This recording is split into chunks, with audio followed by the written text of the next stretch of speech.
नमस्ते सम्पूर्णमा तपाईहरु देख्न सक्नुहुन्छ। अहिले यिनी चाहिँ हाम्रा बाख्रा। हामी चाहिँ बाख्रा यसरी बाहिर बिहानको समयमा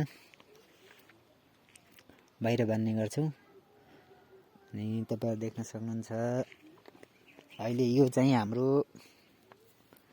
4 महिनाको पाठा है। यो चाहिँ 4 महिनाको पाठा। हाम्रा उता साना पाठी पनि देख्न सक्नुहुन्छ तपाईहरु। अलि भर्खरै घाँस टिप्न लागेका छन्। 1 महिना 2 महिना भर्खर हुँदै छन् कोही। अनि हाम्रो दिनचर्या चाहिँ यसै गरी बितिरहेको छ।